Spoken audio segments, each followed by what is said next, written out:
নমস্কার, আমার নাম হিমসাগর। কিন্তু আমি তো হিমালয়ে হই না। আমি কি শুধু হিমালয়ে হই? আমি তো সব জায়গাতেই হই। বিশেষ করে মালদা, মুর্শিদাবাদ, বর্ধমান এই সব জায়গায় বেশি হই। কিন্তু আমি তো হিমালয়েই যে হই তা তো নয়। তাহলে আমার নাম হিমসাগর কেন? তার চেয়ে তো অন্য নামও দিতে পারত। আরে দাদা, আপনি কি বলছেন? আরে আমার দিকে একটু দেখুন। আপনার নামটা তো কত সুন্দর, হিমসাগর। আর আমার নামটা দেখেছেন ল্যাংড়া। কিন্তু আমি তো ল্যাংড়া নই।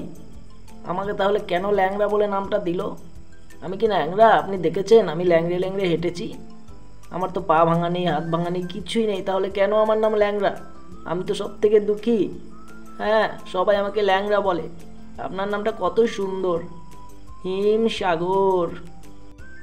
আরে ভাই, কি বলছো? তোমরা তো সব ঠিক আছে, আমি কার সাথে ফাজলামো করলাম? আমার নাম দিয়েছে ফজলি।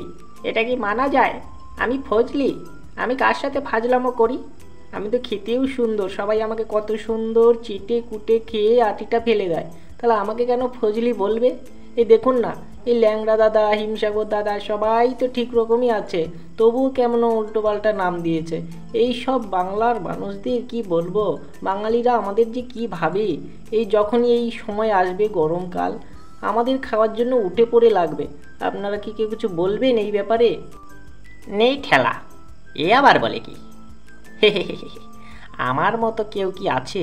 আমার নামটা খুব সুন্দর। আমি তো একটা বিশেষ কিছু লোকের সারনেম পেয়েছি, পদবী পদবী। হ্যাঁ, চ্যাটার্জি। আমার নাম চ্যাটার্জি। আমি বুঝতে পারলাম না, আমি কি চেটে চেটে চলি? তাহলে কেন আমাকে চ্যাটার্জি বলে? এই চ্যাটার্জি নামগুলো যেমন লোকগুলো তেমন আমগুলো। এ আমাদের কোনো সম্মান আর নেই। বছরে একবার শুধু একটু আদর যত্ন পাই, তাও খেয়ে আটিটাও ঠিকভাবে রাখে না, ফেলে দেয় নেনে। আপনারা কি বলবেন? আমাদের একদম সম্মান নেই। এই হিমসাগর দাদা কত সুন্দর, সবাই বাজারে কিনে খায়, আর আমাদের পেলেও কিনতে চায় না। আমরা নাকি টক হই। তাহলে টকই যদি হই, আমাদের গাছই বা লাগানোর দরকার কি? শুধু হিমসাগর দাদা, ল্যাংড়া দাদা এদেরকে নিয়েই চলুন। আর এই যে ভাই ফজলি ভাই, তুমি বলছো তোমাকে কি কেউ ফাজলামো করতে দেখেছে? অবশ্যই দেখেনি। কিন্তু আমি কি করে চ্যাটার্জি হলাম সেটা বলুন তো। আসলে আমার জাত কি, কেউ বলতেই পারবে না। দেখ ভাই, তোরা যে যা বলবি বল, আমার এতে কিছু বলার নেই। আমি হয়তো খেতে একটু সুস্বাদু হতে পারি, কিন্তু আমের রাজা একজনই, তার নাম ল্যাংড়া। মালদায় বিখ্যাত ল্যাংড়া। সবই ঠিক আছে ভাই, তুমি রাজাটা হলে কি করে? আরে আমরাও তো খেতে খারাপ নই, একটু তো আছি কোনো রকম। তোমাকে রাজা ঘোষণা করে দিল, এটা কি মানা যায়? আরে দাদা, আপনি কি আমার ওপরে হিংসে করছেন? আরে আমি আমের রাজা। আমি খেতে তো খুবই সুন্দর, কিন্তু আমাকে এত হিংসে করে হবেটা কি? এই আমি তো নিজেকে নিজে রাজা ঘোষণা করিনি, আমাকে তো এই সমস্ত লোকেরাই নামটা দিয়েছে। তাহলে আমি কি করে তাদের অসম্মানটা করি বলুন তো? আমি রাজা, যদি মানতে অসুবিধা হয় তাহলে কিছু করার নেই। রাজা আছি, রাজা ছিলাম, আর রাজা থাকবো। আপনি দাদা দয়া করে হিংসে করবেন না।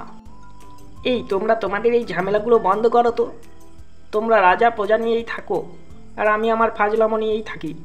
দেখতে পাচ্ছ তো কীভাবে আমাদেরকে এইভাবে ইনসাল্ট করছে, অপমান করছে। সত্যি করে বলুন, আপনি রাজা ঠিক আছে, হিমসাগরও তো কম যায় না, কিন্তু আমি কি করে ফজলি হলাম? আমাকে ফাজলামো করতে কেউ দেখেছে? ফজলি বানিয়ে দিল। আপনারা আপনাদের ঝামেলা মেটান তো মশাই। এইভাবে কতদিন চলা যায় বলুন তো? বছরে একবার করে আসবে আর আমাদের নিয়ে টানাটানি যত। নে ভাই, তোরা যা করছিস কর, আমার অত দেখে লাভ নেই। আমার এই ভিডিওগুলো যেসব ভাই দাদা বন্ধুরা দেখছে, সকলকে বলি আমার চ্যানেলটা সাবস্ক্রাইব করে লাইক বটনে ক্লিক করে একটু পাশে থাকবেন। আমার এই ভিডিও প্রতিনিয়ত আপনাদের কাছে পৌঁছে যাবে। নমস্কার দাদা, আজকের মতো বিদায়। ধন্যবাদ সকলকে।